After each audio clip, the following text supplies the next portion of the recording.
The dust never settled in Cedar Ridge.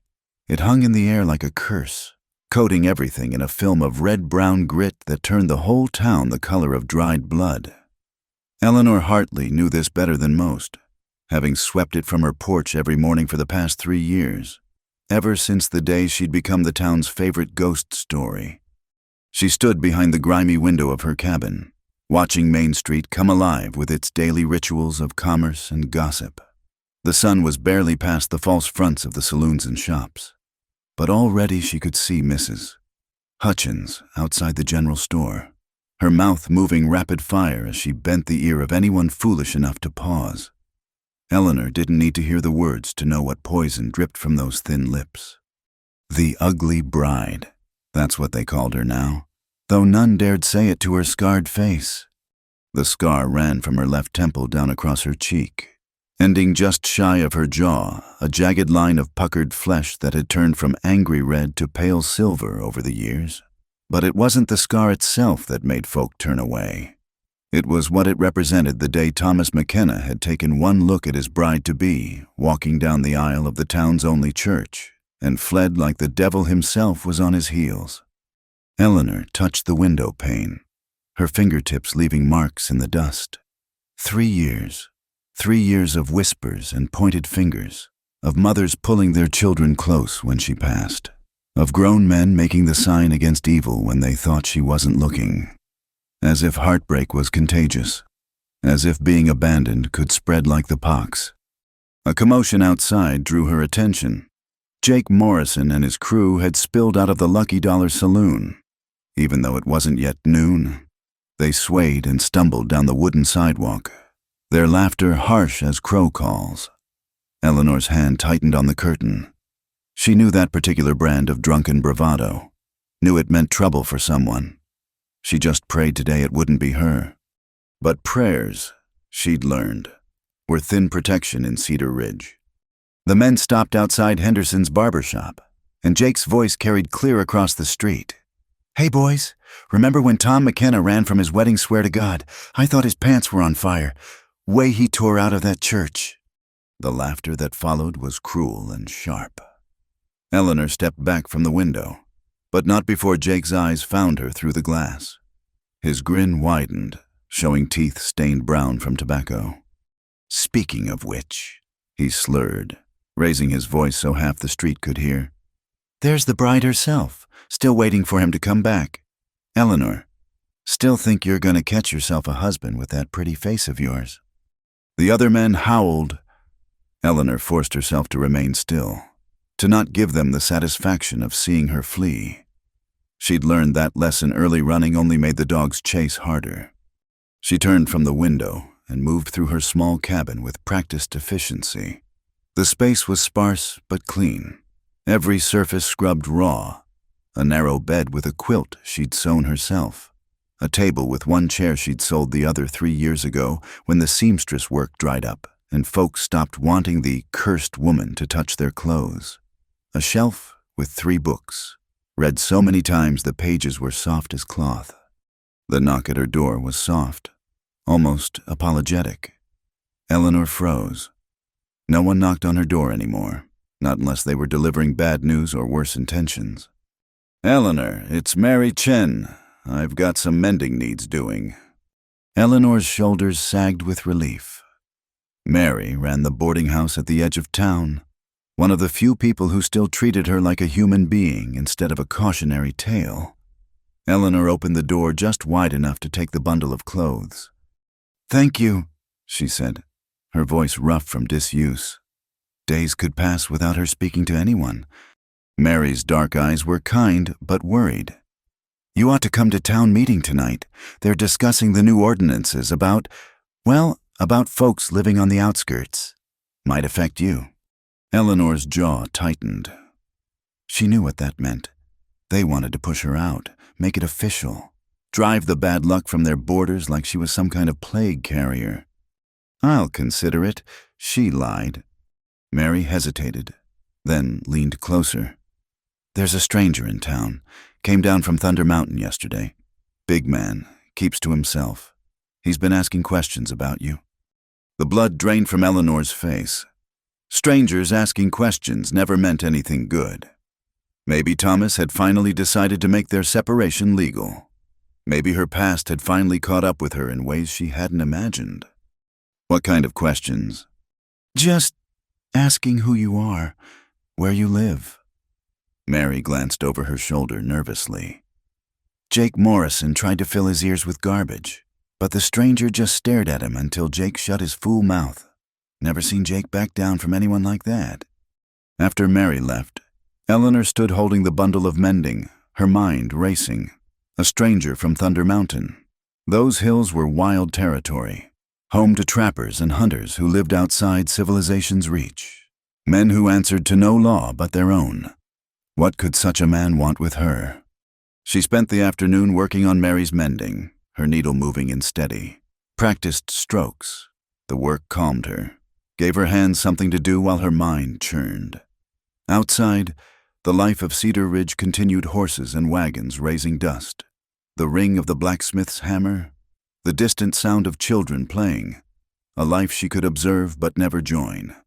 As the sun began its descent toward the mountains, painting the sky the color of fresh blood, Eleanor made her decision. She would not go to the town meeting. She would not beg for the right to live in the place that had already rejected her. She had survived 3 years as the ugly bride. She could survive whatever came next. But as she stood to light the oil lamp, she saw him. The stranger stood across the street, still as a statue in the gathering dusk, even from this distance. Eleanor could tell he was different from the usual rabble that passed through Cedar Ridge. Tall and broad-shouldered, dressed in worn leather and homespun that had seen hard use. His hair was dark and long, tied back with a leather cord. But it was the way he stood that marked him as an outsider, perfectly still, perfectly patient, like a man who had learned to wait from watching predators in the wild. And he was looking directly at her window. Eleanor's hand trembled as she struck the match. The lamplight would make her visible, turn her into a target. But something in the stranger's stillness, in the patient way he waited, made her lift her chin and meet his gaze through the glass. For a long moment, they regarded each other across the dusty street. Then the stranger touched the brim of his hat, a gesture of acknowledgement, almost of respect, and turned away, disappearing into the shadows between buildings. Eleanor sank into her chair, heart pounding. In 3 years, no man had looked at her without disgust or pity, but the stranger's gaze had held neither. She couldn't name what she'd seen there, but it hadn't been cruel. She bent back to her mending, but her hands shook too badly to hold the needle steady. Change was coming to Cedar Ridge, riding down from Thunder Mountain in the form of a man who looked at her like she was something more than a monster. Whether that change would save her or destroy her remained to be seen. The memory came unbidden, as it always did when the night grew too quiet and the lamp burned too low. Eleanor set down her needle and let it wash over her. That day 3 years passed when she'd still believed in fairy tales and happy endings. She'd been 22 then, with smooth skin and eyes that hadn't yet learned to expect cruelty. The scar had come later, on that very day, though she'd been too shocked to feel the pain when it happened. The church bells had been ringing, a joyful cascade of sound that seemed to make the whole town sparkle. She'd stood in the small room behind the altar, Sarah McKenna Thomas's sister, fussing with her veil. The dress had been her mother's. Ivory silk gone yellow with age, but still beautiful, still hopeful. "You're the luckiest girl in Cedar Ridge," Sarah had said, but her smile hadn't reached her eyes. Even then, Eleanor should have known, should have seen the pity lurking behind the congratulations. Thomas McKenna had been the catch of the county handsome, prosperous, heir to the biggest ranch in the valley. That he'd chosen Eleanor Hartley, the schoolteacher's daughter with nothing to her name but a few books and her mother's wedding dress, had been the talk of the town for months. She'd walked down that aisle with her chin high, past faces she'd known all her life. Mrs. Hutchins had been dabbing at her eyes with a handkerchief. Jake Morrison, younger then and less drunk, had given her a wink. Even Reverend Phillips had smiled as she approached the altar where Thomas waited. or where he should have been waiting. The whispers started at the back of the church and rolled forward like a tide. Thomas's best man, William Carter, stood alone at the altar, his face the color of flour paste. The side door hung open, autumn light streaming through, and in that light, Eleanor could see dust motes dancing like tiny messengers of doom. "He's gone," William had said, the words dropping into the sudden silence like stones into still water. "Took his horse and lit out not 5 minutes ago. Said he couldn't. Said he was sorry." The next moments blurred in memory, the explosion of voices. Sarah's hands falling away from Eleanor's veil, the crushing weight of 100 pairs of eyes. She'd stood there in her mother's dress while her world crumbled. And then she'd done the only thing she could think of. She'd run. Out the front doors of the church, down the steps, her wedding dress catching on the rough wood. That's when it happened. Her heel caught in the hem and she went down hard, her face striking the edge of a broken board some fool had left lying by the steps. The pain was white-hot and immediate, blood running warm down her cheek, ruining the ivory silk. But the physical pain was nothing compared to what came after. They'd helped her up, of course, crowded around with their handkerchiefs and their clucking tongues. Doc Hartwood, no relation, despite the name, had stitched her up right there in the church while the wedding guests milled about like sheep with no shepherd. And through it all, she'd heard the whispers starting. Must have found out something. Always thought she was too proud for her own good. Poor Thomas. What could have made him run like that? By nightfall, the story had transformed. No longer was Eleanor the victim, she'd become the cause. She must have done something, been something, to drive a good man to such desperate action. The scar just made it easier for them to believe. Marked, they said. Cursed. The ugly bride who'd been so repulsive. Her groom had fled rather than speak the vows.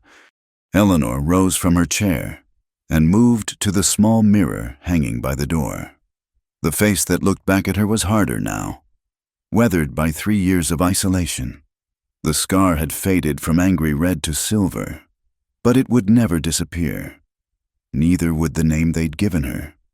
She'd tried, at first, to fight the narrative, tried to hold her head high and continue teaching at the schoolhouse, but parents had pulled their children away, afraid her curse might somehow infect them. The school board, apologetic but firm, had suggested she seek employment elsewhere. The seamstress work had dried up gradually, first the wealthy families, then the merchants' wives, until only Mary Chen and a few others would still hire her needle. Pride. That's what had kept her here when another woman might have fled. Pride and stubbornness and a bone-deep refusal to let them win. This was her home. Had been her parents' home before they died. She'd be damned if she'd let gossip and superstition drive her out. But on nights like this, when the wind howled down from Thunder Mountain and the walls of her cabin seemed to press closer, she wondered if pride was just another word for foolishness.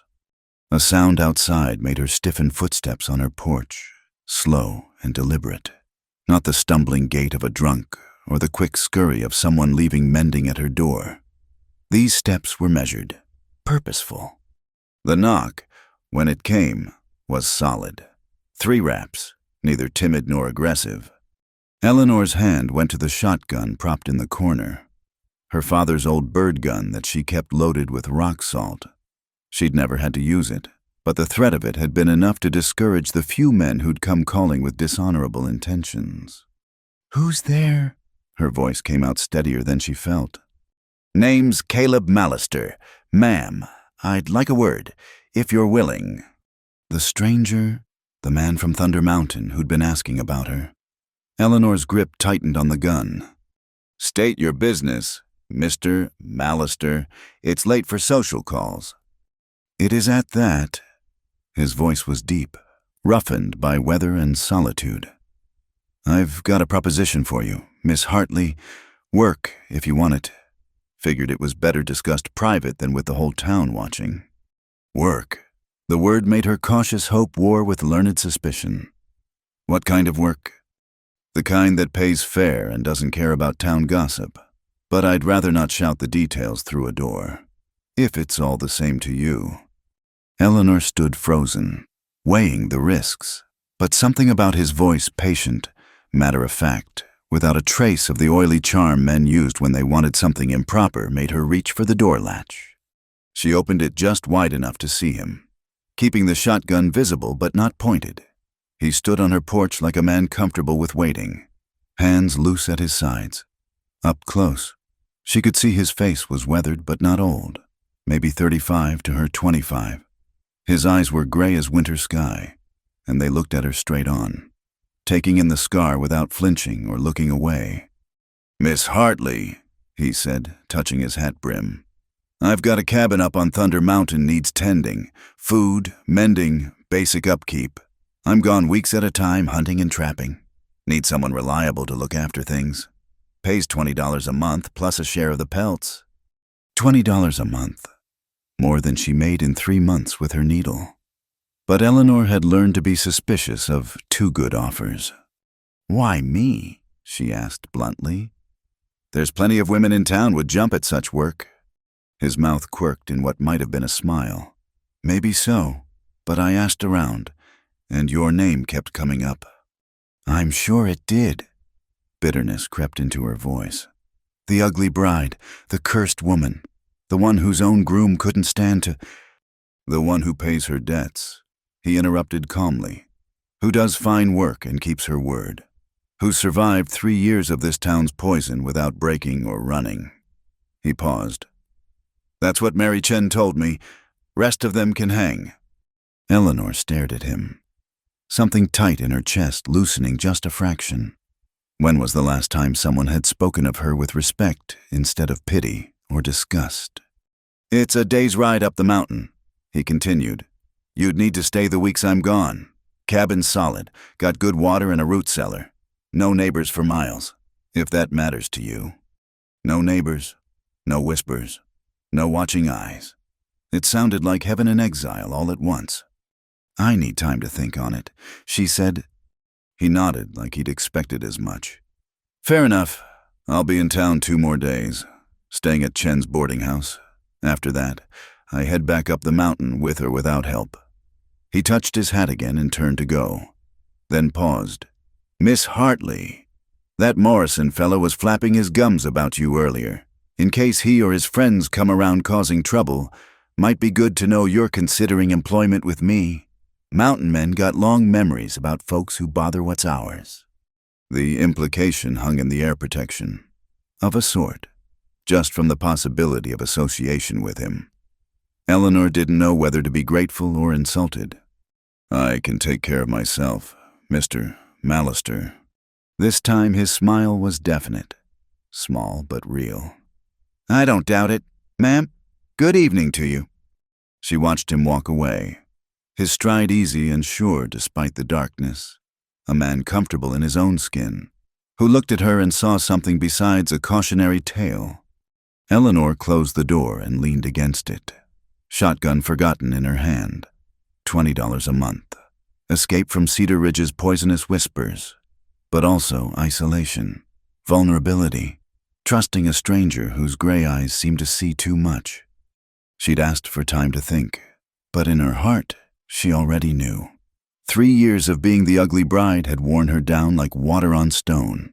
Whatever waited on Thunder Mountain couldn't be worse than slowly dying in plain sight of people who'd once called her neighbor.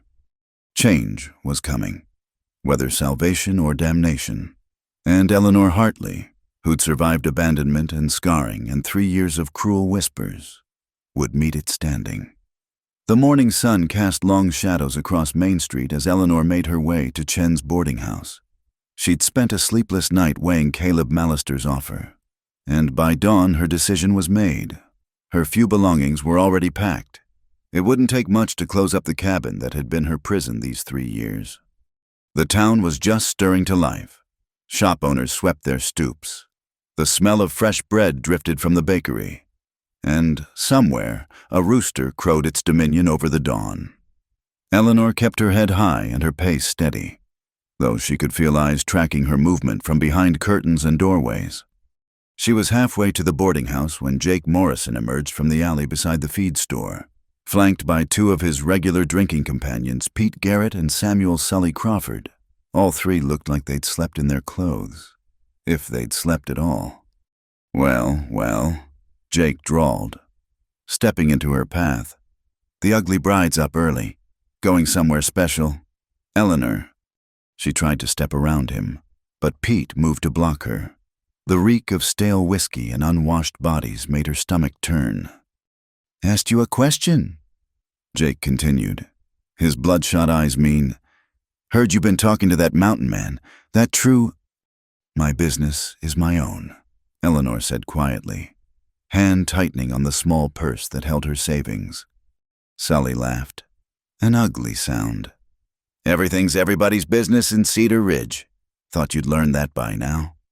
"Maybe she's finally found someone desperate enough," Pete suggested with a leer. "Those mountain men probably ain't too particular about—" The words died in his throat as a shadow fell across them. Caleb Mallister stood at the mouth of the alley, still as carved stone. He wasn't holding a weapon, wasn't making any threatening moves, but something in his presence made the three men shift nervously. "Morning, Miss Hartley," Caleb said, his voice conversational. "We still on for that meeting?" "Yes," Eleanor managed, her throat tight. "I was just heading to the boarding house." "Good." His gray eyes shifted to the three men, and his expression didn't change. But somehow the temperature seemed to drop. "Gentlemen, fine morning for minding your own business, wouldn't you say?" Jake's face flushed red. He was used to being the bully, not the bullied. "Now listen here. Mountain man, this is our town, and—" "It is," Caleb agreed mildly. "And I'm just passing through. But Miss Hartley's considering my offer of employment, which makes her welfare of particular interest to me." He smiled then, and it was the cold smile of a predator. "I'd take it as a personal discourtesy if anything unpleasant were to happen to her. And I've got a long memory for discourtesies." The threat was delivered so calmly, it took a moment to sink in. When it did, Pete and Sully began backing away, but Jake held his ground, whiskey courage warring with common sense. "You threatening us?" "No, sir." Caleb's smile widened. "Just sharing information, same as you boys were doing with Miss Hartley here." For a long moment, nobody moved. Then Jake spat tobacco juice at Caleb's feet, missing by a good margin, and shouldered past, his friends scrambling after him. Eleanor realized she'd been holding her breath.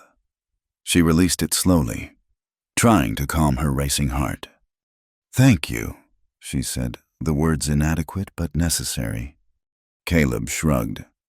"No thanks needed. Man shows his character by how he treats those he thinks are weaker.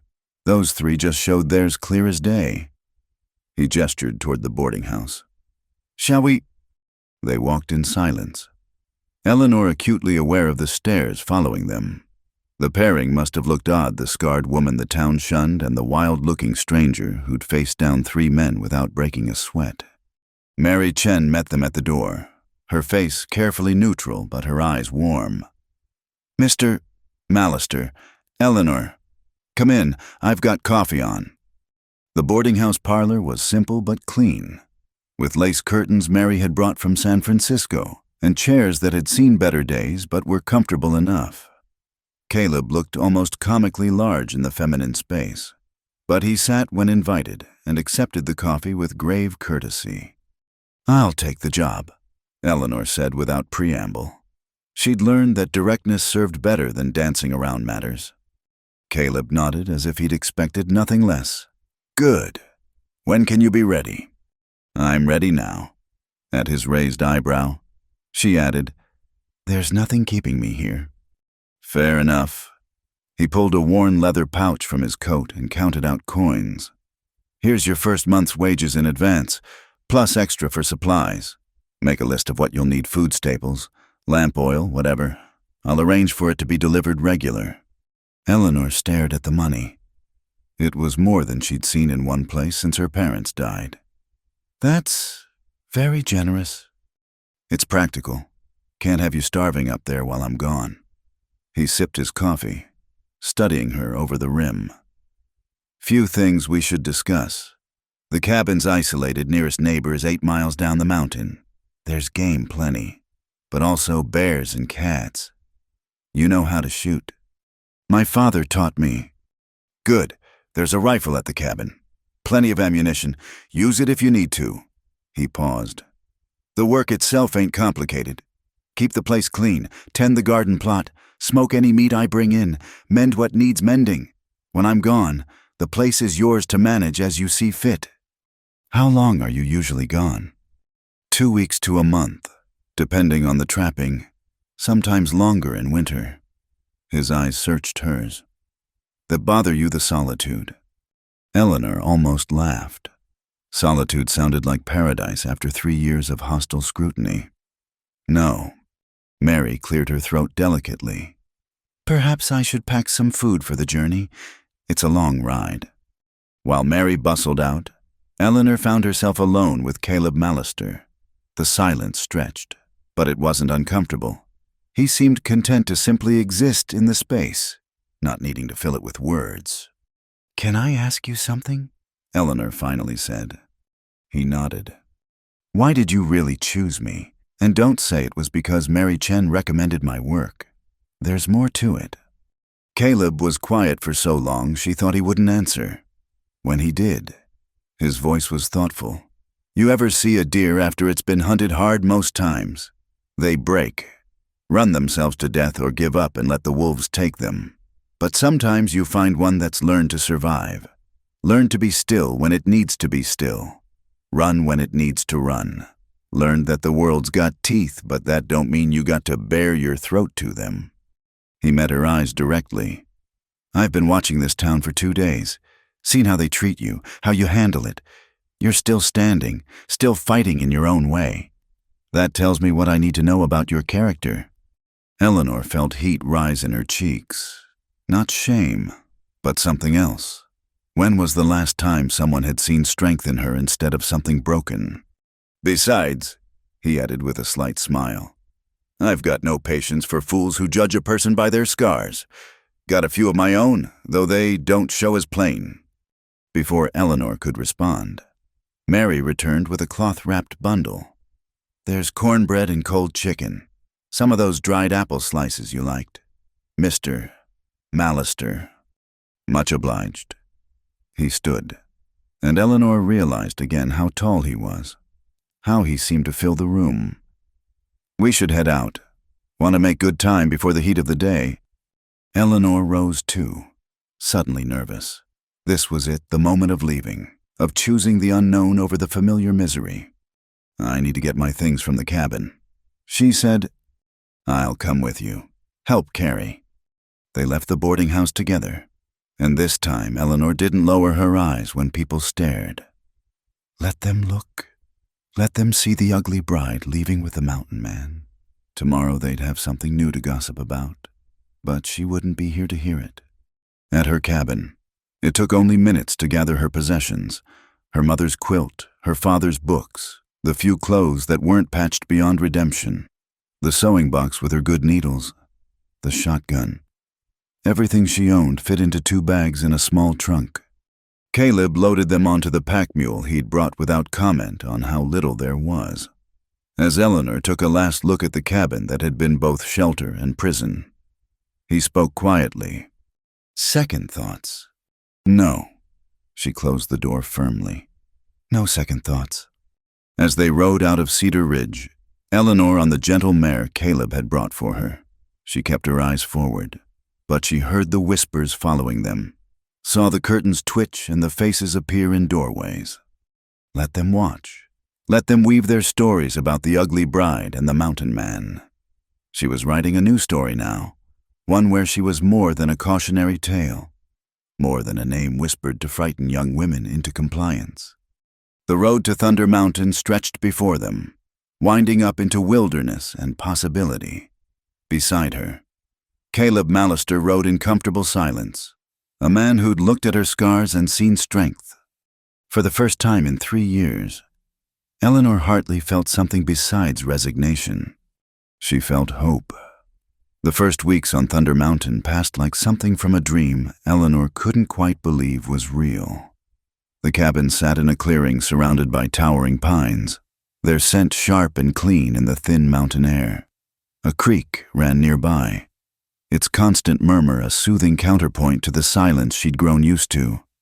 Caleb had stayed 3 days to ensure she was settled, showing her where everything was kept, how to work the temperamental stove, which boards in the floor creaked and which stairs to avoid in the dark. He'd been patient but distant, maintaining a careful propriety that Eleanor found both reassuring and oddly disappointing. "Spring house is through those trees," he'd said on the second day, pointing to a narrow path. "Keeps things cool even in summer. Root cellar's stocked, but you'll want to add to it before winter. Garden plot's been neglected, but the soil's good if you're minded to work it." She'd followed him around, memorizing everything, acutely aware of how different this was from her life in town. Here, competence meant survival, not just comfort. On the morning he left for his first hunting trip, he'd stood on the porch, rifle over his shoulder, studying her with those gray eyes that seemed to see too much. "You'll do fine," he'd said simply. "Wouldn't have brought you here if I thought otherwise." Then he was gone, disappearing into the forest like smoke, leaving Eleanor alone with the cabin and the mountains, and a silence so complete it made her ears ring. The first few days were the hardest. Every sound made her jump: the settling of logs, the scurry of mice in the walls, the distant howl of something wild. But gradually, she found a rhythm. Morning coffee while watching the sun paint the peaks gold, tending the garden plot, coaxing life from the neglected soil, mending Caleb's clothes, which seemed to consist entirely of tears and patches held together by hope. She discovered things about the cabin that told her about the man who lived there. Books on a high shelf, worn copies of Shakespeare and Thoreau, alongside practical guides to trapping and woodcraft. A chess set with pieces carved from horn, set up mid-game as if waiting for an opponent. A sketch tacked to the wall near his bed, showing a woman and young boy. The pencil strokes faded with age. 2 weeks into her stay, she woke to find fresh venison hanging in the spring house and Caleb sitting on the porch, cleaning his rifle. He looked up when she emerged, and something in his expression shifted, though she couldn't name what. "Cabin looks good," he said. "Garden's coming along."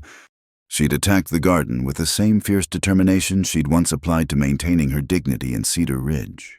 Already, neat rows of vegetables pushed through the dark soil. "It needed work," she replied, suddenly self-conscious. She'd grown used to solitude, to moving through the days without eyes on her. "Most things worth having do." He set the rifle aside and really looked at her then. "Mountain life agrees with you." Eleanor touched her face unconsciously, feeling the scar. But Caleb's expression held no pity, only a frank assessment that made her pulse quicken. That evening, she cooked the venison with wild onions and herbs from the garden. They ate in companionable quiet, the lamp casting warm light over the rough table. It felt dangerously close to domestic, to the life she'd once imagined with Thomas. But Thomas had fled at the sight of her blood, while Caleb passed the salt without seeming to notice her scar at all. "I brought coffee," he said after dinner. "Real coffee, not that chicory mixture. Figured you'd earned it." It was the first of many small kindnesses. Each time he returned from hunting, he brought something: coffee, flour, a book he thought she might like. Once a small mirror to replace the cracked one by the door. Never flowers or ribbons or the courting gifts a man might bring to a woman he was sweet on. Always practical things, chosen with thought. They began to talk during his stays. Not the idle gossip of town life, but real conversation. He told her about tracking elk through snow, about the winter he'd spent snowed in and nearly starved, about the peculiar politics of the fur trade. She found herself sharing, too, her parents' death from fever, her years teaching before Thomas, even her favorite students from those days. Neither of them mentioned Cedar Ridge or what had driven her to accept his offer. That was a wound still too fresh to probe. One evening in late summer, as Eleanor mended one of his shirts by lamplight, Caleb surprised her by pulling out the chess set. "Do you play?" "My father taught me." She set aside the mending, curious. "Though it's been years." "Good enough." He set up the pieces with practiced efficiency. "Gets lonesome playing against yourself." They played in focused silence, Eleanor remembering moves her father had shown her. Caleb played like he did everything else, patient. Deliberate, seeing 3 moves ahead. She lost, but not badly. "Again?" he asked, already resetting the board. This became their routine when he was home. Chess by lamplight. Conversation that meandered like the creek outside. A careful dance around the growing awareness between them. Eleanor felt it in the way his eyes lingered when he thought she wasn't looking, in how he found excuses to help with tasks she could manage alone, in the careful distance he maintained even as something in him seemed to strain toward her. She felt it in herself, too, a warmth that had nothing to do with the stove, an anticipation when she heard his step on the porch, a hollow ache when he left again. But she'd learned not to trust such feelings. Thomas had sworn he loved her, too, right up until the moment he'd run. One night, after she'd actually won a chess game through what Caleb called ruthless sacrifice, he leaned back and studied her with those winter-gray eyes. "Can I ask you something?" Eleanor nodded, wary. "That scar? How'd it really happen?" She touched it automatically, the ridge of tissue familiar under her fingers. "Does it matter?" "No." His voice was steady. "Just seems like there's a story there, and stories have a way of festering when they're kept in the dark." Eleanor considered lying, giving him the easy version. But something about the patient way he waited, the lack of demand in his posture, made her speak truth.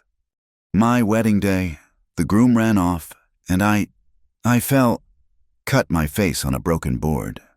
She laughed, the sound bitter. "The scar was just the visible mark. The real damage was what came after." "The name they gave you." She looked up sharply.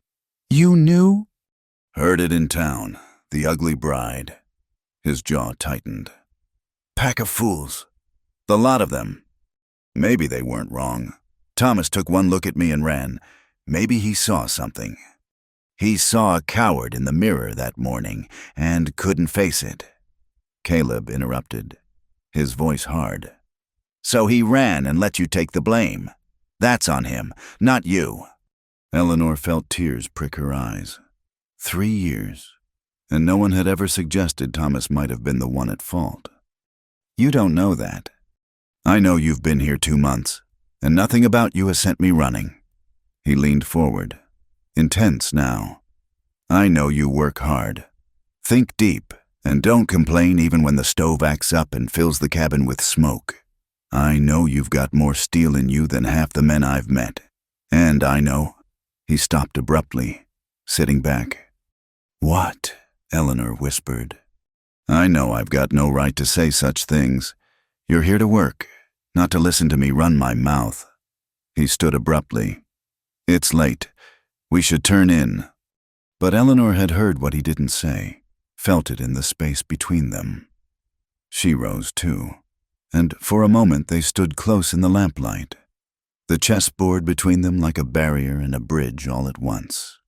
"Caleb," she started, not sure what she meant to say. "Good night, Eleanor," he said firmly, and retreated to his lean-to addition, leaving her alone with the dying lamp and the echo of her name in his voice. That night, she lay awake thinking about the careful distance he maintained, the respect he showed her, the way he said her name like it meant something. Not Miss Hartley anymore, but Eleanor, soft and certain.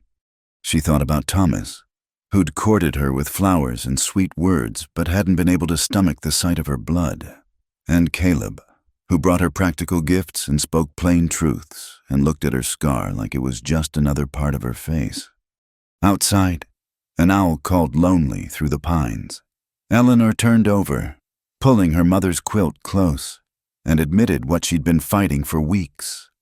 She was falling for Caleb Mallister, falling for a man who lived half wild on a mountain, who played chess like warfare and brought her coffee instead of roses, a man who saw her scar and called the town fools for naming her ugly. It was dangerous, this feeling. She'd trusted her heart once before and ended up the ugly bride, a cautionary tale for young women who reached too high. But here in the cabin with its creaking floors and temperamental stove, with the mountains standing witness and the stars watching through the window, Eleanor felt the walls she'd built beginning to crack. Change was coming again, not from outside but from within. And this time, Eleanor wasn't sure she had the strength to stop it. The trouble started on a crisp October morning when Eleanor made her monthly trip down the mountain for supplies.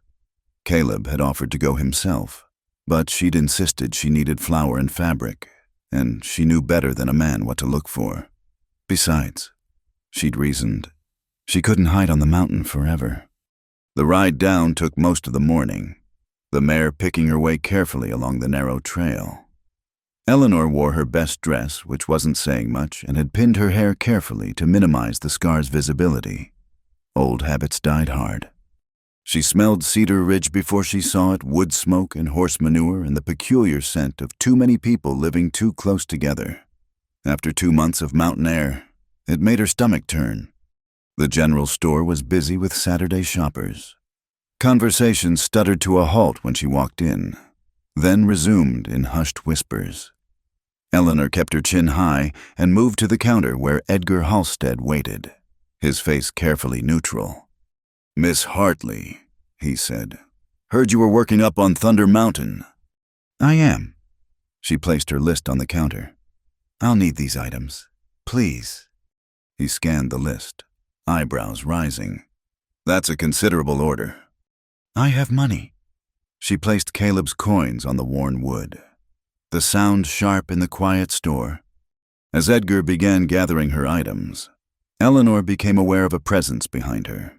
She turned to find Martha Morrison, Jake's wife, standing too close, her pinched face bright with malicious curiosity. "Eleanor," Martha cooed, false sweetness dripping from every syllable. "How interesting to see you in town. We'd all wondered where you disappeared to." "I've been working," Eleanor replied evenly. "Yes, for that mountain man." Martha's smile was sharp as broken glass. "Quite the arrangement. A single woman, living alone with a bachelor. People do talk." "People always have," Eleanor said, though rarely about anything worth hearing. Martha's face flushed. "Well, I suppose when options are limited, a woman must take what she can get, even if it means compromising her reputation. What's left of it, anyway?" The words stung, but Eleanor had endured worse. She turned back to the counter, dismissing Martha without a word. But the other woman wasn't finished. "Jake saw your mountain man in the Lucky Dollar last night, drinking with some rough characters, trappers from up north. The kind of men decent folk cross the street to avoid." Martha leaned closer, her voice dropping to a stage whisper meant to carry. "But then, I suppose you're familiar with men of low character, birds of a feather, as they say." Eleanor's hands clenched on the counter. Before she could respond, the store door slammed open. Jake Morrison stood there, flanked by Pete and Sully, all three showing signs of a hard night's drinking. Well, Jake drawled, his eyes finding Eleanor immediately. "The ugly bride come down from her mountain. Where's your protector now?" "Scarface." "Jake Morrison, you're drunk," Edgar said sternly. "Take your business elsewhere. My business is right here." Jake snarled. He weaved toward Eleanor, his friends spreading out to flank her. "Got some words for Miss High and Mighty here." Eleanor backed against the counter, acutely aware of how alone she was. The other customers had melted away, unwilling to get involved. "3 months ago, your mountain man embarrassed me in front of the whole town," Jake continued, his breath sour with whiskey. "Man can't let such things slide, but he ain't here now, is he?" Leave her alone, Morrison, Edgar warned, but his voice lacked conviction.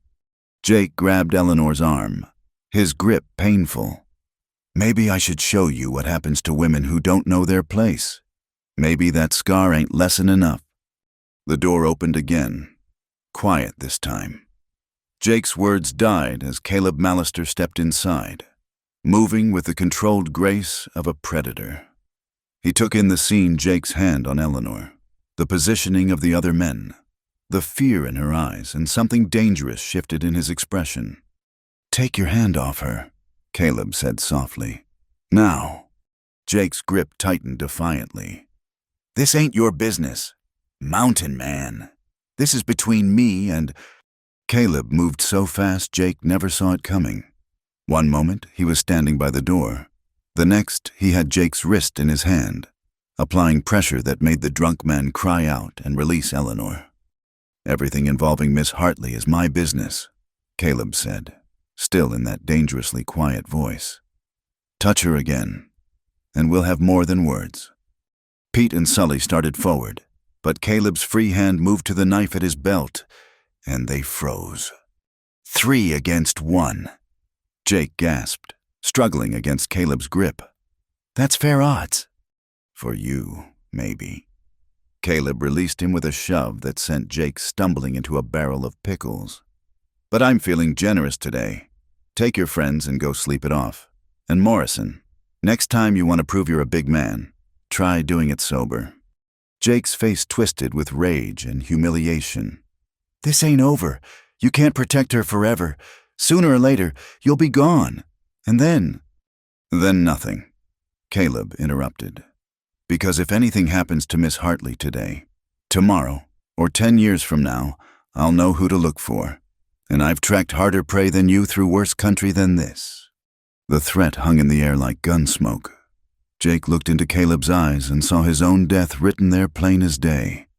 He backed toward the door, his bravado crumbling.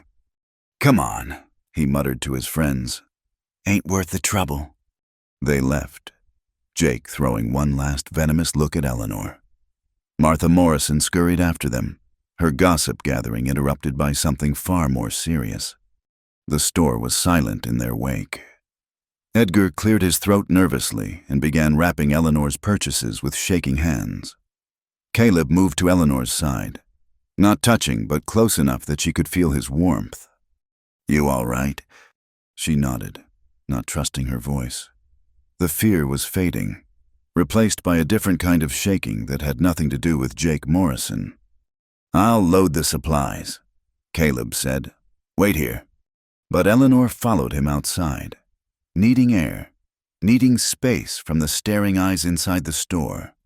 They worked in silence, securing packages on the pack mule. Only when they were mounted and heading out of town did Eleanor speak. How did you know to come? Saw Morrison and his boys heading for the store, looking for trouble. Figured you might be there. He glanced at her. Should have come with you from the start.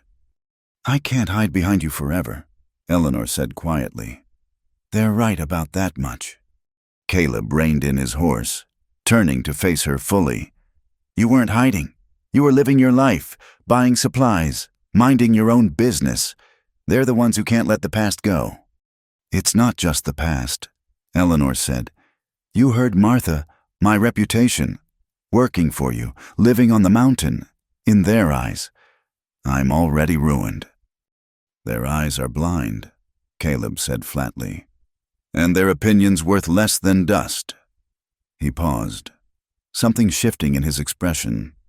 Unless, do you want to leave go somewhere else? Start fresh. The question caught her off guard. Do you want me to leave? No. The word came quick and forceful. No, I don't, but I won't have you staying out of fear or lack of options. If you want to go... I don't, Eleanor interrupted. The mountain, the cabin, the work. It suits me. You were right about that.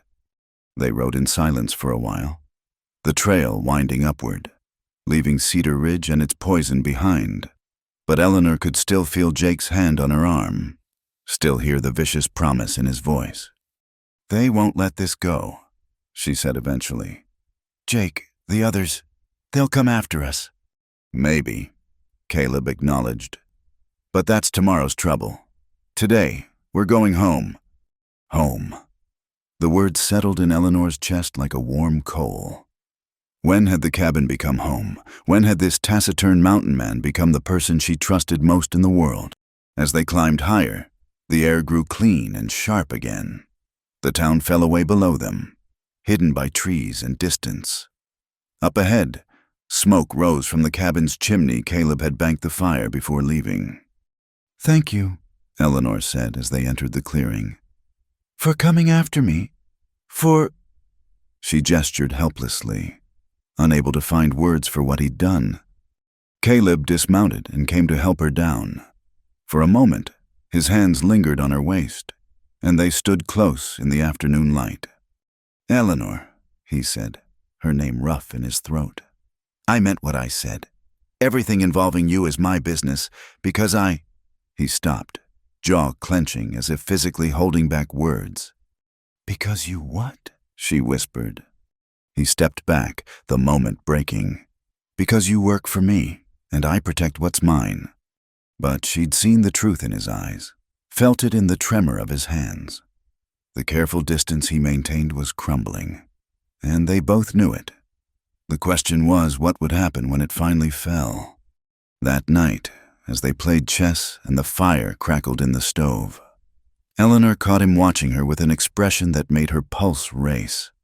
The familiar cabin felt charged with possibility and danger in equal measure. Outside, the wind picked up, rattling the windows. Winter was coming to Thunder Mountain, and with it, Eleanor suspected, would come the reckoning Jake Morrison had promised. But for now, she was safe. Safe in this cabin with its creaking floors and smoking stove. Safe with this man who'd faced down 3 men for her honor. Safe in this strange new life she'd built from the ashes of her old one. Tomorrow would bring its troubles. Tonight. She had chess and conversation and the steady presence of Caleb Mallister across the table, looking at her like she was something precious rather than something broken. It was more than the ugly bride had ever dared to hope for, and it was enough. For now, the attack came 3 weeks later, on a night when the first heavy snow had begun to fall. Caleb had left that morning for a hunting trip, planning to be gone only 2 days. Eleanor had watched him disappear into the white curtain of snow with an unease she couldn't shake. She was banking the fire for the night when she heard them horses laboring up the trail, men's voices carrying on the wind. Her blood turned to ice. No one came up Thunder Mountain in weather like this unless they meant trouble. Eleanor moved quickly, barring the door and shuttering the windows. Caleb's rifle stood in the corner, loaded and ready. She checked it, then positioned herself where she could see the clearing through a crack in the shutters. 5 men emerged from the swirling snow. Jake Morrison led them, but these weren't his usual drinking companions. These were harder men, the kind who lived outside the law and liked it that way. Eleanor's heart sank as she recognized one Ben Coulter, who'd been run out of Cedar Ridge 2 years back for assault. "We know you're in there, ugly bride," Jake called, his voice carrying clearly. "Your mountain man's gone hunting. Saw him leave this morning. You're all alone now." Eleanor stayed silent, rifle steady in her hands. Let them think she was cowering. Let them get careless. "Come on out peaceful-like," another man shouted. "We just want to talk about how you've been living up here in sin, bringing shame on decent folk." "Decent folk," someone laughed. "That's rich, coming from us." "Shut up," Jake snarled. "Eleanor, last chance. Come out, or we come in." Eleanor sighted down the rifle barrel. Her father had taught her to shoot rabbits and birds. Men were bigger targets. "I'm armed," she called out. Pleased her voice didn't shake. "First man through that door gets a bullet." "You ain't got the nerve," Jake taunted. "Besides, there's 5 of us and 1 of you.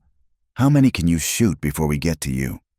As if to emphasize his point, one of the men lit a torch, the flame bright against the falling snow. The message was clear: surrender or burn. Eleanor's mind raced. The cabin logs were thick but not fireproof. The roof was the weak point. Dry wood and shingles that would catch quick. But outside meant facing 5 men with only 1 rifle and her father's shotgun. Then she heard a sound that made her attackers freeze. A long, low whistle carrying through the storm. Caleb's signal. "Thought you said he was gone," Coulter growled. I saw him." The whistle came again. Closer now. From a different direction. Then a third time. From behind the cabin. The men shifted nervously, peering into the white darkness. "It's a trick," Jake insisted. "She's trying to spook us." A gunshot cracked through the air. The torch flew from the man's hand, extinguished in the snow. The men scrambled for cover as another shot followed. Then another, each from a different position. "He's surrounding us!" someone yelled. "One man can't be in 3 places at once," Jake shouted back, but his voice held doubt now. Eleanor watched through the shutter as chaos erupted in the clearing. The men fired wildly into the darkness, aiming at shadows and wind. Then Caleb materialized from the snow like a ghost, moving fast and low. He hit Coulter from behind, dropping him with the butt of his rifle. Before the others could react, he'd melted back into the storm. "Where is he where?" Another man went down, clutching his knee where Caleb's bullet had found its mark. The remaining 3 huddled together, fear replacing bravado. "This is crazy," one of them said. "I didn't sign up to fight no mountain devil." "We're leaving," another agreed, already backing toward the horses. "No," Jake raged. "We came here to—" Caleb appeared again, this time right behind Jake. The mountain man's knife pressed against Jake's throat, ending his protest. "Drop your guns," Caleb ordered. "Now." Weapons fell into the snow. Eleanor unbarred the door and stepped out, rifle trained on the surrendering men. "Eleanor," Caleb said, not taking his eyes off Jake. "You hurt?" "No," she replied, moving to collect the dropped weapons. "They never got the chance." "Good." His voice held barely controlled fury. "Because if they had, wouldn't be enough left of them for the wolves to find." "Please," Jake whimpered. "We weren't really going to." "Going to what?" Caleb pressed the knife harder. "Burn her out, assault her, murder her, which of those weren't you really going to do?" Eleanor finished gathering the weapons and turned to face their attackers. 3 men on their knees in the snow. 1 unconscious, 1 wounded. Jake Morrison trembling with a knife at his throat. They looked pathetic now, stripped of their mob courage.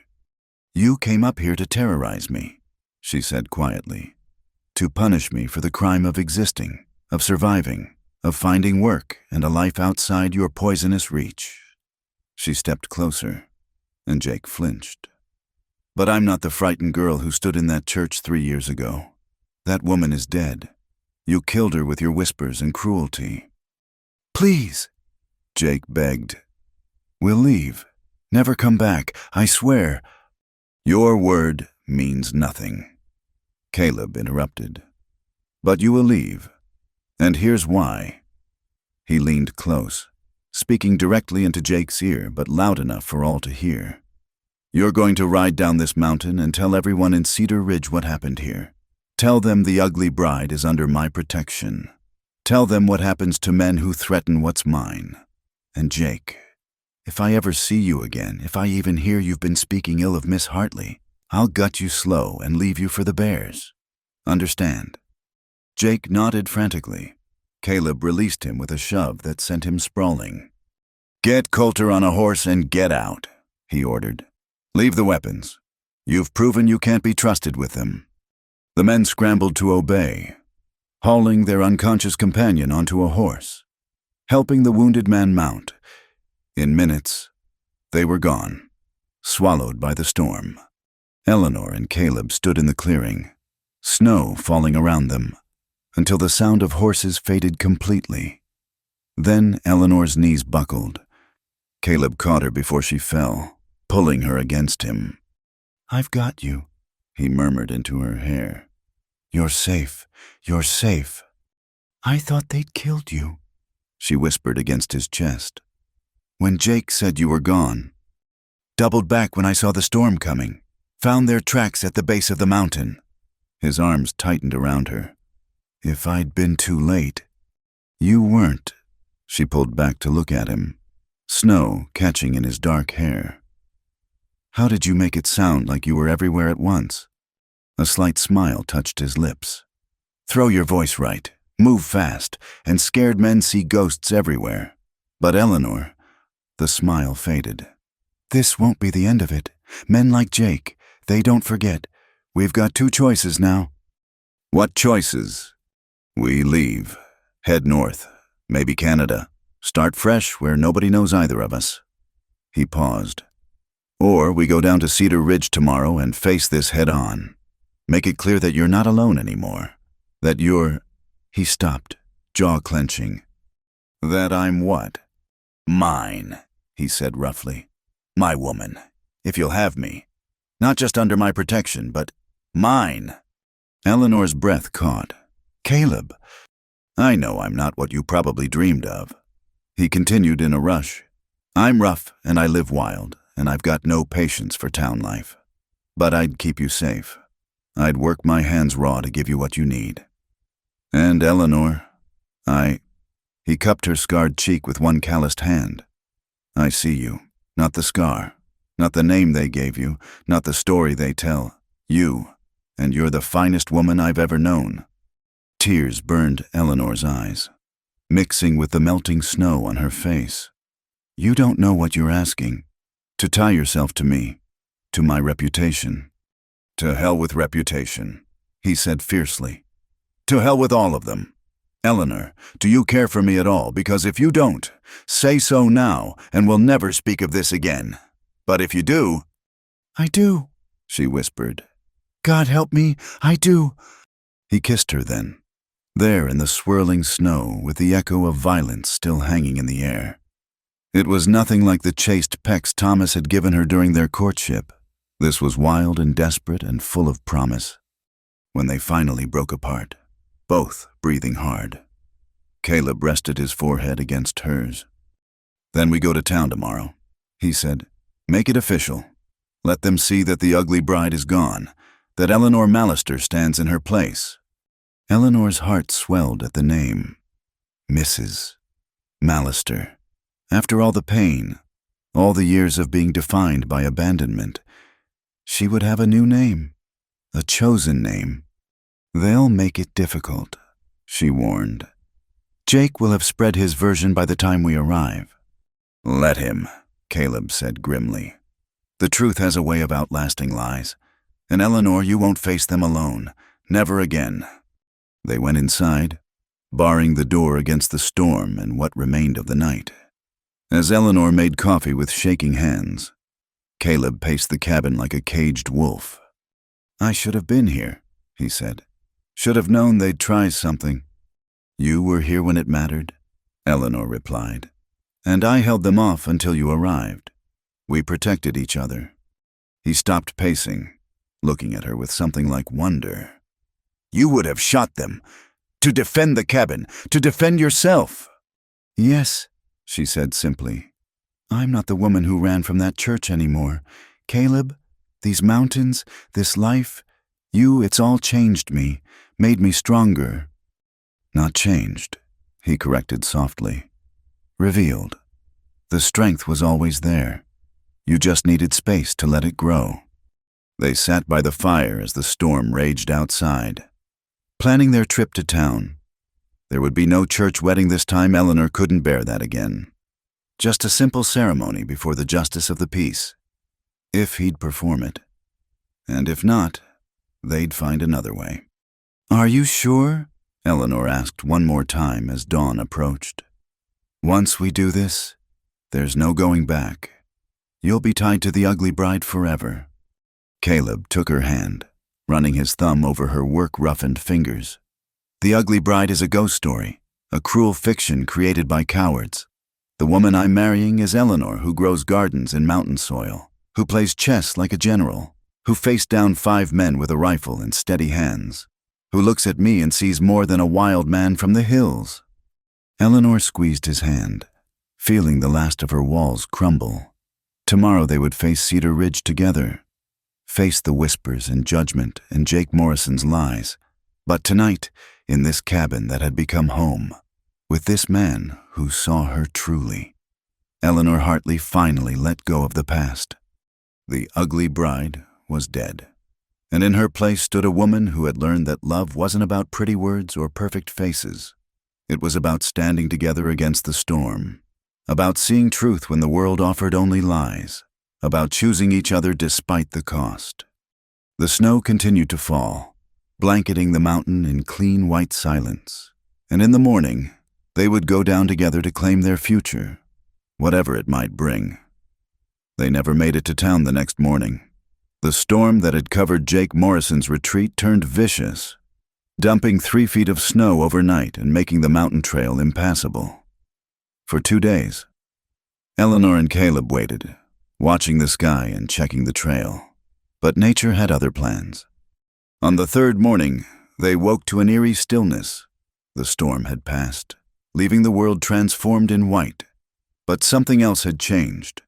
The creek that ran past the cabin, usually a cheerful babble, roared like a beast.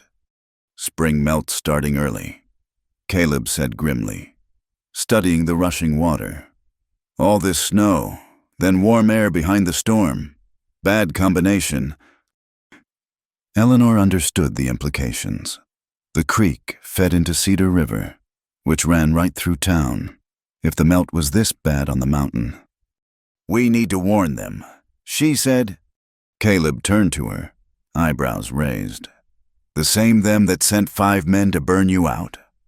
"The same them that includes Mary Chen, who showed me kindness, Doc Hartwood, who stitched my face, Edgar Halstead's children, who don't deserve to drown for their father's cowardice." Eleanor met his gaze steadily. "I won't become like them, Caleb. Won't let hatred make me cruel." He studied her for a long moment, then nodded. "Get dressed warm.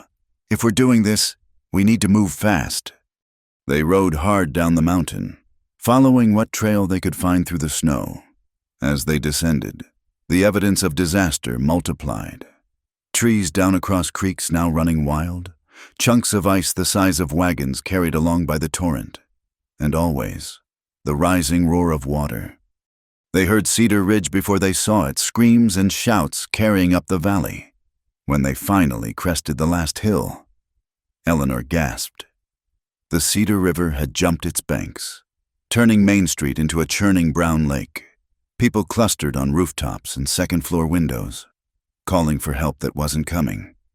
"The bridge!" Caleb pointed.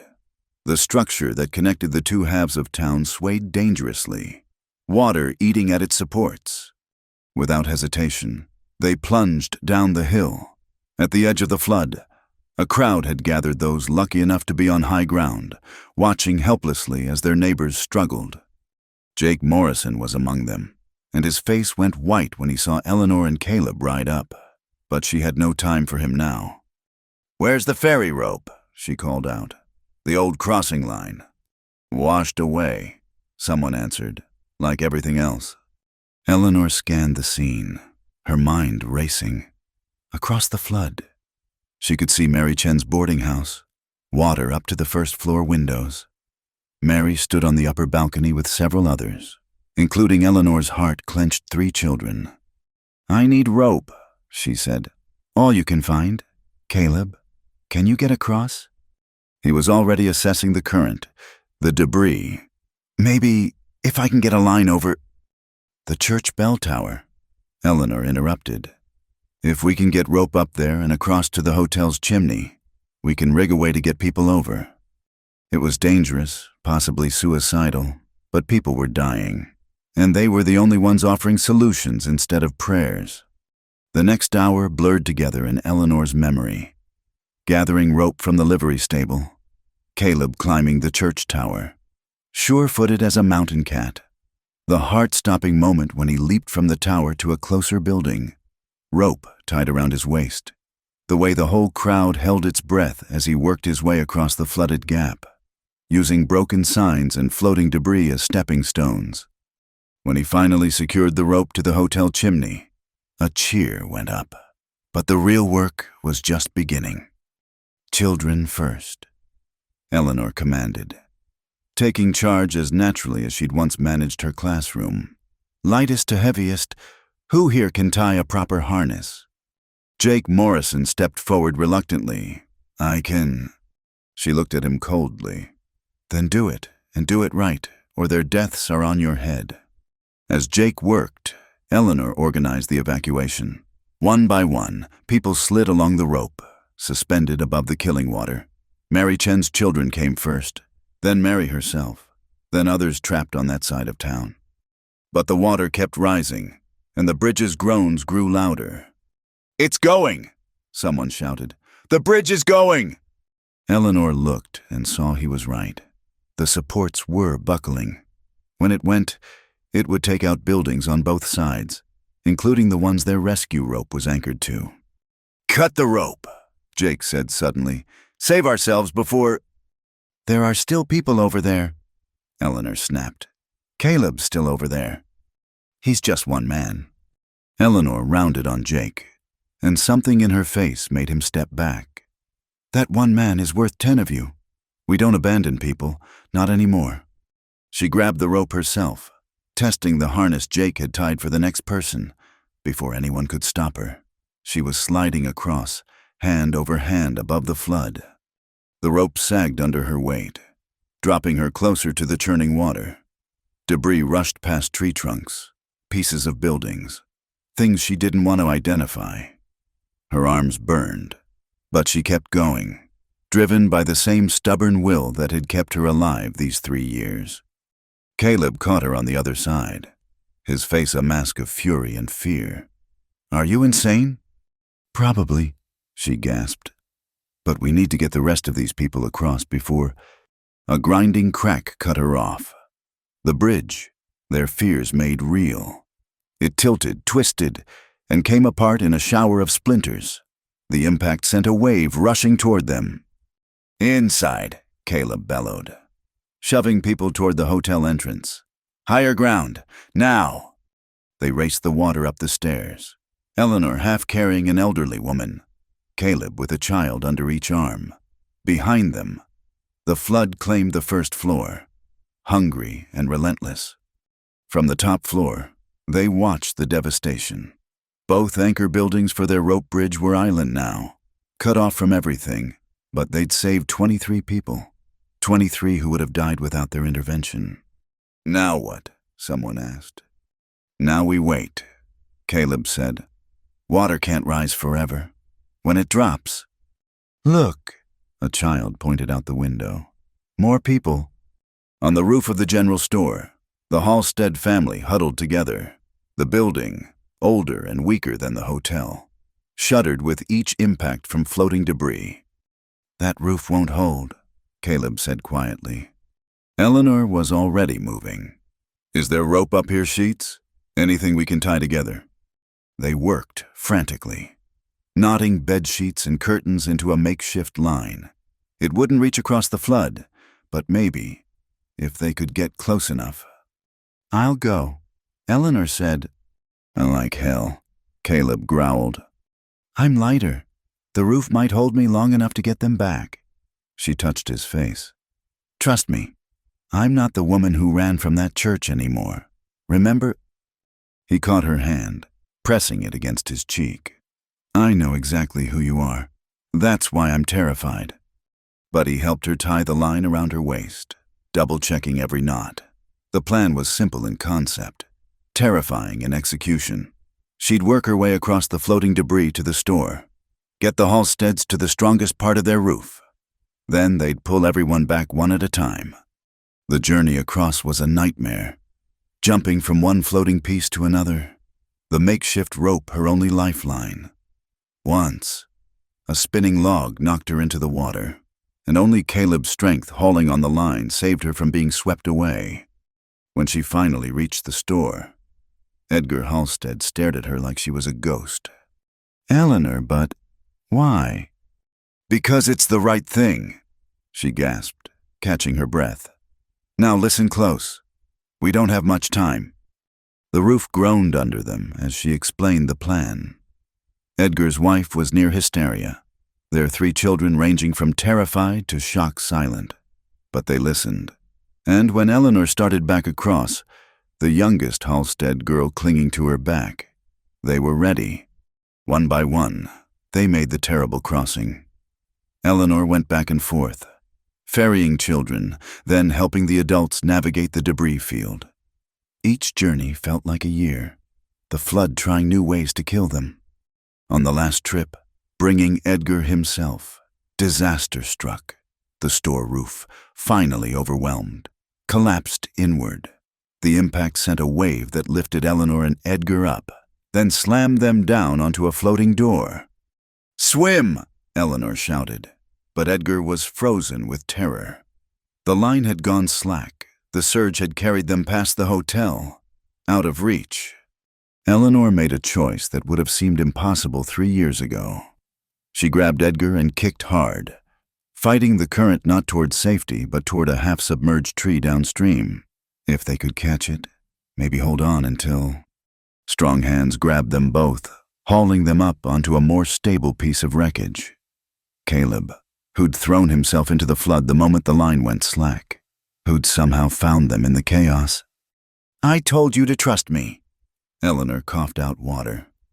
"I did," he replied, never loosening his grip on either of them. "That's why I followed."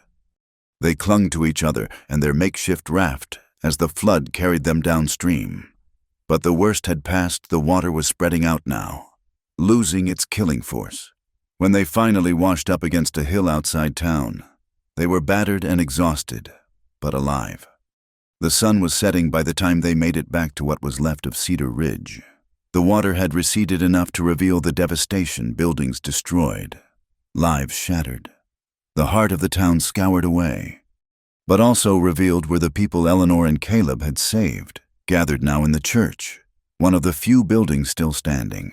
When the 3 of them, Eleanor, Caleb, and Edgar, stumbled in, a hush fell over the crowd. Mary Chen broke it, rushing forward to embrace Eleanor. "You saved us! You saved my babies!" Others pressed forward, people who hours ago wouldn't have acknowledged Eleanor on the street, now gripping her hands, touching her shoulders, murmuring thanks and blessings. Edgar Halstead, still shaking from their ordeal, stood before the crowd. "I've got something to say. I've been a coward and a fool. This woman, Eleanor Hartley, risked her life for me and mine. After all we've done, all we've said." His voice broke. "The ugly bride, the only ugly thing here was our own hearts." Jake Morrison, subdued and silent in the corner, suddenly spoke up. "It's true. What I said before, about last night, I lied. We went up that mountain to hurt her, and she and Mallister could have killed us for it. Instead, they let us go. And today," he looked directly at Eleanor, "today you saved us anyway. I'm sorry. God help me. I'm so sorry." Eleanor stood frozen as the apologies came. 3 years of cruelty acknowledged, if not erased. Caleb's arm came around her shoulders, solid and sure. "Eleanor's got something to tell you all," he said. "Go on." She looked up at him, then at the crowd. These people who'd named her monster and now called her hero.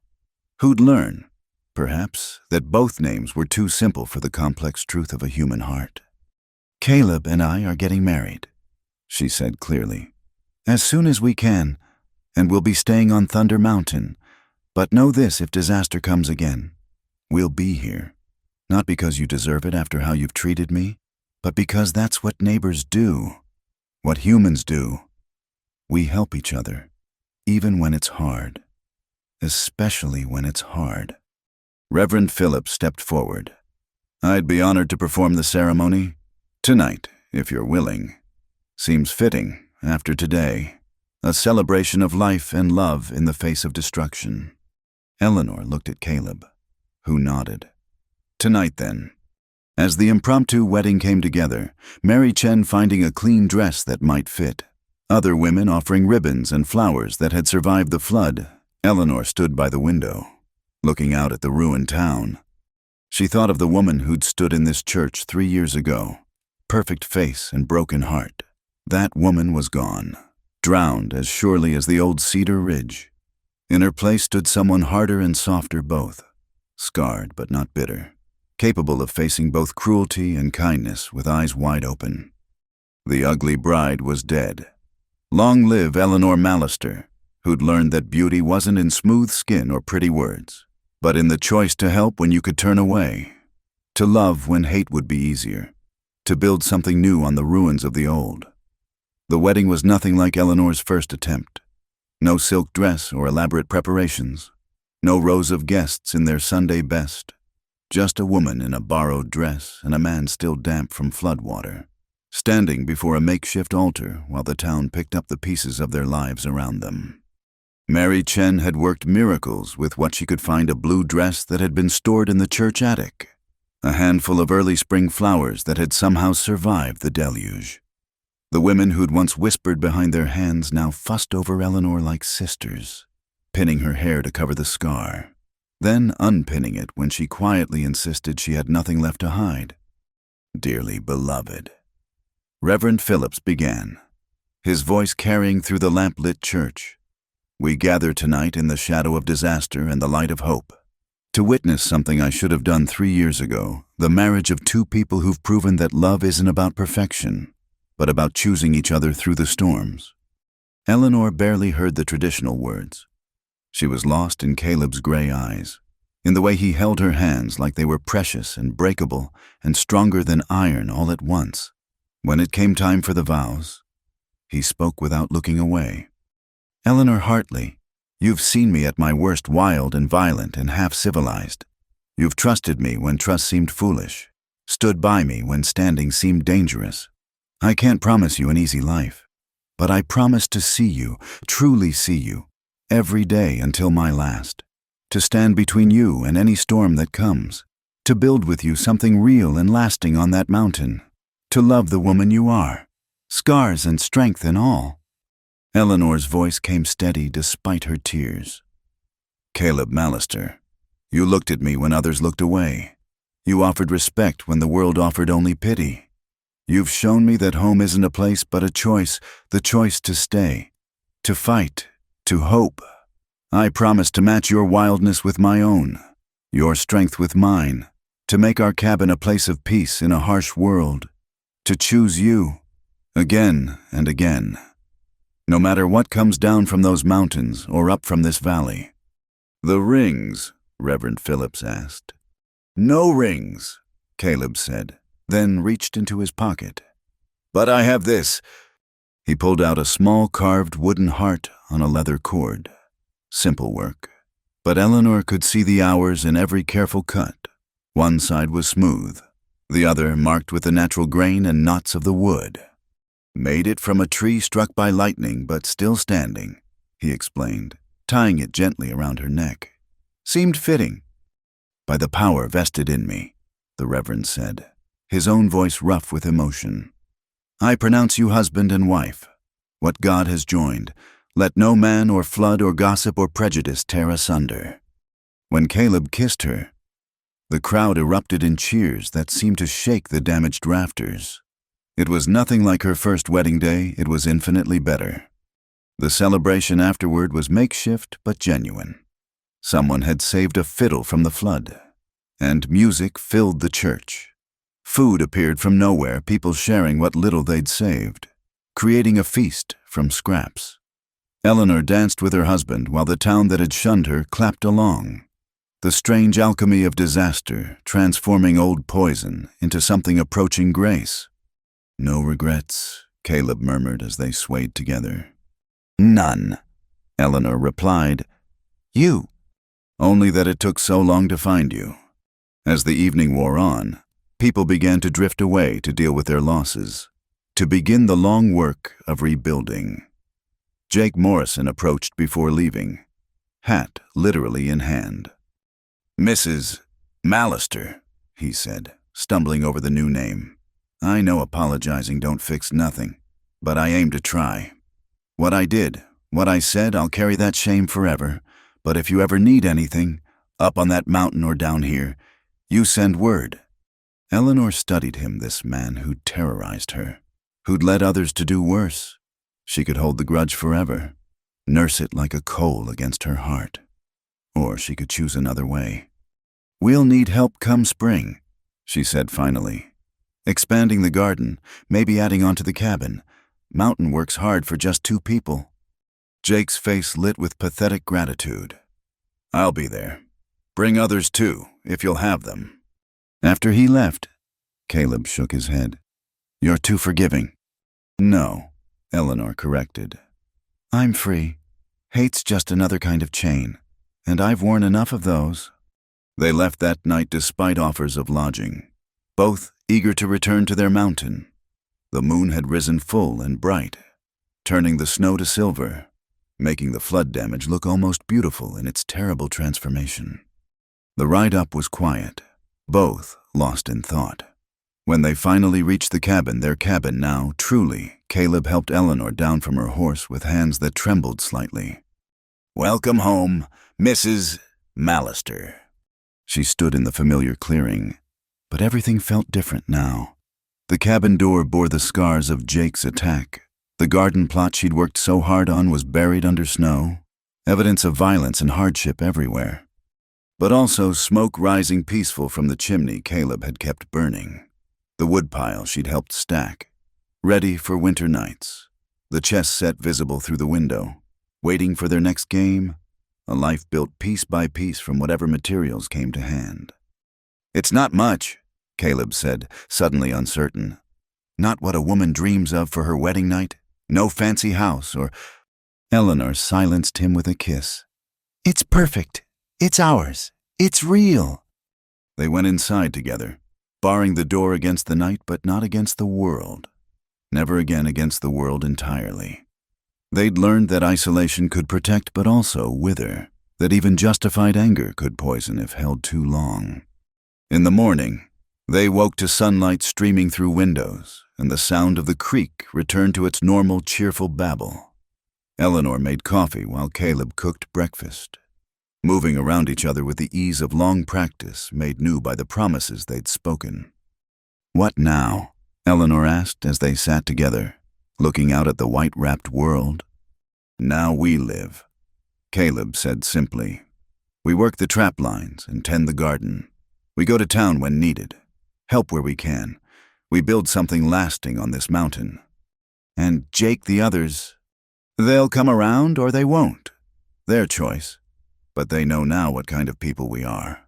Not the ugly bride and the wild mountain man, but neighbors. Complicated, difficult neighbors maybe, but neighbors nonetheless." Eleanor fingered the wooden heart at her throat, feeling the smooth and scarred sides. Like herself. Like this life they'd chosen. "I want to put up a sign," she said suddenly. "At the trailhead, the Mallister place. So people know we're here. So they know where to find help if they need it." Caleb smiled. That rare, full smile that transformed his weathered face. "I'll carve it myself. Make it clear and strong. Something that'll last." As the days passed and winter slowly gave way to spring, life settled into new rhythms. Jake Morrison did come to help with the garden, bringing others. Awkward at first, but genuine work had a way of smoothing old wounds. Mary Chen visited, bringing tea and gossip and normalcy. Even Edgar Halstead made the climb, huffing and red-faced, to personally thank Eleanor again and offer a standing credit at his rebuilt store. The scar on Eleanor's face never disappeared.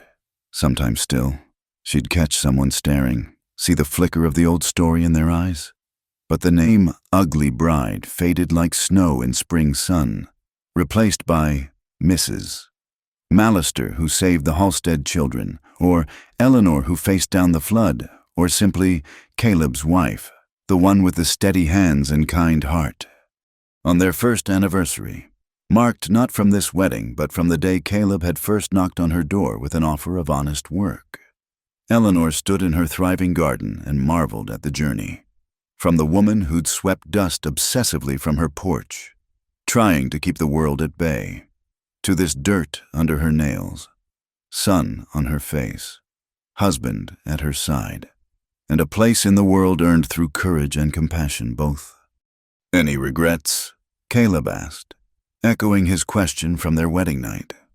Eleanor looked at him, this man who'd seen her true when the world saw only surface, who'd offered respect before love and partnership alongside both, who'd stood with her against floods and enemies and the harder battle against bitterness. "No," she said, meaning it bone deep. "No regrets." The wooden heart at her throat caught the light, smooth and scarred, beautiful in its imperfection, like love itself, like the life they'd built on Thunder Mountain, like the woman who'd learned that being named ugly by those too blind to see was not the same as being ugly. Eleanor Mallister, who'd been the ugly bride, stood tall in her garden with her husband's hand in hers and her face turned to the sun, scarred and whole and finally, truly free.